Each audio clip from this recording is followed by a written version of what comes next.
आप समझ सकते हैं कि भगवान विष्णु जिनके घर भिक्षार्थी बनकर गए उनका कल्याण करने, जैसे भजन से कल्याण किसी का हो सकता है वैसे दान से भी कल्याण हो सकता है, वैसे ही यज्ञ करने से भी कल्याण हो सकता है, वैसे ही निष्काम सेवा करने से भी कल्याण हो सकता है। देखिए, अपनों की सेवा तो हम कर सकते हैं स्वार्थ बस कि भाई ये मेरी मम्मी है, ये मेरे पिताजी है, ये कहाँ जाएंगे और इन्होंने मुझे कमा के खिलाया है तो दुनिया क्या बोलेगी अगर मैं सेवा ना करूं। तो हम इस प्रकार के भय से, डर से, लज्जा से सेवा करते हैं, पर इस सेवा का जो फल है वो कल्याण नहीं है। ये सेवा तुम्हारा निजी कर्तव्य है।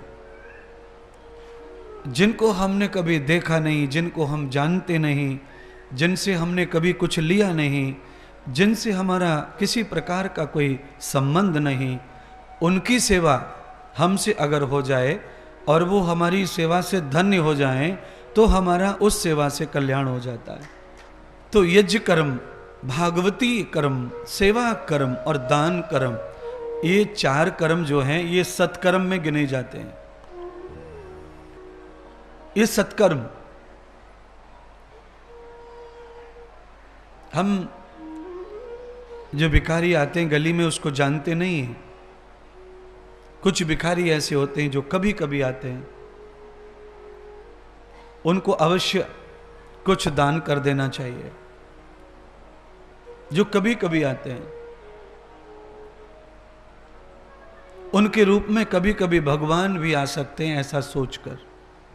एक और बात, जो लोग कभी कभी भिक्षा मांगते हैं वो अच्छे घर से ही भिक्षा लेते हैं, ये और ध्यान रखो आप। जिस घर में दान करने की, सेवा करने की, हवन करने की, भूखे को खिलाने की रीत है, उस घर पर ही वो लोग जाते हैं। उनका मस्तिष्क इतना समझता है, वो हर घर पे नहीं मांगते। और उस रूप में भगवान आ सकते हैं। श्रीमद् भागवत कथा के माध्यम से ये नॉलेज हमें प्राप्त होता है। भाग्य से हमें माता पिता का कितना भी बड़ा वर्चस्व प्राप्त हो जाए, माता पिता ने हमारे लिए कितनी भी बड़ी खजानी, कितनी भी बड़ी स्थिति खड़ी की है जिसमें सब कुछ है, बहुत वैभव है, बहुत धन है, उसके ऊपर विश्वास मत करिए। भागवत कथा यही कहती है, माता पिता की बढ़ाई हुई संपत्ति पर पुत्र को कभी भरोसा नहीं करना चाहिए।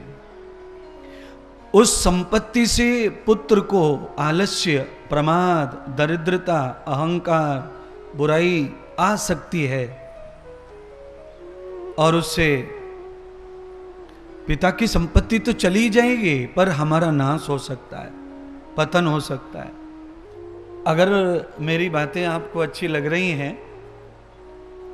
अगर मेरी बातों से आपको लगता है कि मैं बहुत बढ़िया समझाता हूँ, तो आज जो मैं कह रहा हूँ ये बात, इस पे जरूर अमल करना, विश्वास करना और इसको कोशिश करना कि इसको अपनाया जाए।